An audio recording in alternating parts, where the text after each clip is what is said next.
Hello friend, સ્વાગત છે તમારું મારા કિચનમાં, જેમાં આજે આપણે કેરેમલ સોસ અને કેરેમલ ડ્રાય ફ્રૂટની રેસીપી જોવાના છીએ। આ સોસ અને ડ્રાય ફ્રૂટ્સને તમે ચોકલેટ, આઈસ્ક્રીમ, કેક, મફિન તેમજ મીઠાઈમાં ઉપયોગમાં લઈ શકો છો। વળી બહુ જ ઇઝી અને ઝટપટ બની જાય છે અને સાથે જ તમે તેને લોંગ ટાઈમ સુધી ફ્રીઝમાં સ્ટોર પણ કરી શકો છો। તો આવો તેની રેસીપીને જોઈ લઈએ। અને તેની પહેલાં જો તમને મારી રેસીપીઓ ગમતી હોય અને હજુ સુધી જો મારી ચેનલને લાઇક, શેર અને સબસ્ક્રાઈબ ન કર્યું હોય તો પ્લીઝ લાઇક, શેર અને સબસ્ક્રાઈબ જરૂરથી કરી દેજો। અને સાથે જ બાજુમાં જે બેલ આઇકન છે તેને પણ પ્રેસ કરી દેજો, જેથી નવી રેસીપીઓનું નોટિફિકેશન તમને સૌથી પહેલા મળી જાય।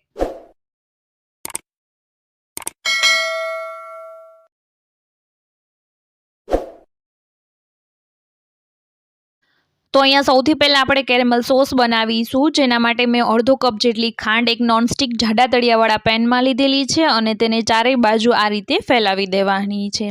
અને જે ગેસની ફ્લેમ હોય એકદમ સ્લો જ રાખવાની છે, બિલકુલ પણ હાઈ નથી કરવાની। તો આ ખાંડમાં હવે આપણે સ્લો ફ્લેમ પર તેને આમ જ રહેવા દેવાની છે, તેમાં પાણી કે બીજું કશું જ એડ નથી કરવાનું અને તેમાં ચમચી કે કંઈ પણ ચલાવવાનું પણ નથી, એટ ઇટ ઇઝ તેને એમનામ જ રહેવા દેવાની છે। ધીરે ધીરે તમે જોશો તો ખાંડ જે છે એ થોડી થોડી આ રીતે મેલ્ટ થવા લાગશે અને આ સ્ટેજમાં આમ જ રાખવાની છે, તેને બિલકુલ પણ ચડાવવાની નથી। હવે જે ખાંડ છે એ ઓગળવા લાગી છે, તો જ્યારે આ સ્ટેજ પર આટલી ખાંડ ઓગળવા લાગે એટલે હળવે હળવે તમે પેનને એકાદ બે વાર આ રીતે ચલાવી શકો છો અને ફરીથી પાછું તેને સ્લો ફ્લેમ પર આ રીતે રાખી દેવાનું। વચમાં આ રીતે ચલાવવાનું, પરંતુ તેમાં ચમચી કે બીજું કશું જ ચલાવવાનું નથી। જો એવું કરશો તો જે ખાંડ છે એકદમ કડક થઈ જશે। અને ખાસ ધ્યાનમાં રાખજો કે તમારું જે પેન હોય તે નોનસ્ટિક અને જાડા તળિયાવાળું હોય, જેથી જે આ ખાંડ છે તે નીચે ચોંટી ન જાય। જો તમે પતલા તળિયાવાળું કે સ્ટીલનું લેશો તો એ નીચે ચોંટી જશે। તો અહીંયા આપણી જે ખાંડ છે એ સરસ મજાની ઓગળી ગઈ છે અને તેનો જે કલર છે એ પણ હવે આ સ્ટેજ પર બ્રાઉન થઈ ગયો છે। જ્યારે બધી જ ખાંડ ઓગળી અને તેનો કલર આ રીતનો બ્રાઉન થઈ જાય એટલે આપણે ગેસને બંધ કરી દેવાનો છે અને પેનને ગેસ પરથી નીચે ઉતારી લેવાનું છે। અને ત્યારબાદ તેમાં મેં 1/4 કપ જેટલું સોલ્ટેડ બટર એડ કરેલું છે। સોલ્ટેડ બટરથી તેનો થોડો ટેસ્ટ સારો આવે છે, તમે નોર્મલ બટરનો પણ ઉપયોગ કરી શકો છો। અને બટરને તેમાં સારી રીતે ચલાવી અને મિક્સ કરી દઈશું અને ત્યારબાદ અહીંયા આપણે અમૂલની જે ફ્રેશ ક્રીમ આવે છે તે 1/4 કપ જેટલી ક્રીમ લીધેલું છે, તેની જગ્યાએ તમે ઘરની મલાઈનો પણ ઉપયોગ કરી શકો છો। અને હવે આ પેનને ફરીથી આપણે ગેસ પર સ્લો ફ્લેમ પર રાખી દેવાનું છે અને આ જે ક્રીમ છે તેને સારી રીતે તેમાં ચલાવી અને મિક્સ કરી દેવાનું છે। તેમાં ક્રીમ સારી રીતે મિક્સ થઈ જાય ત્યારબાદ આપણે તેને 1 થી 2 મિનિટ માટે ચલાવી લેવાનું છે। પરંતુ આ સોસ જે છે એકદમ જાડો થઈ જાય છે અને ઠંડો થયા પછી વધારે જાડો થાય છે, તો તેને થોડો પાતળો કરવા માટે આપણે તેમાં વધારે 2 થી 3 ચમચી જેટલું પાણી એડ કરવાનું છે। તો અહીંયા પાણી એડ થઈ જાય તો તેને પણ સારી રીતે ચલાવી અને તેમાં મિક્સ કરી દેવાનું છે અને ફરીથી આપણે તેને 2 મિનિટ માટે સ્લો ફ્લેમ પર ઉકાળવાનું છે।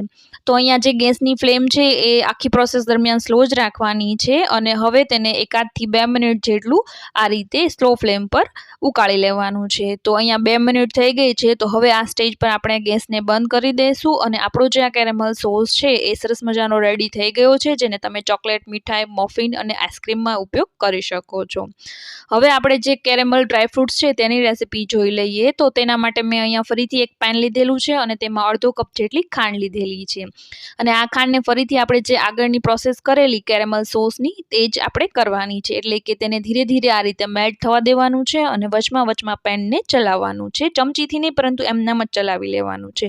અને ખાંડ ઓગળીને બ્રાઉન થઈ જાય એટલે આપણે 1/4 કપ જેટલા તેમાં બદામના ટુકડા એડ કરી દેવાના છે અને ગેસની ફ્લેમ પણ સ્લો જ રાખવાની છે અને આ જે બદામના ટુકડા છે તેને તેમાં સારી રીતે ચલાવી અને મિક્સ કરી દઈશું અને સાથે જ તેમાં 1 ચમચી જેટલું બટર એડ કરી દઈશું।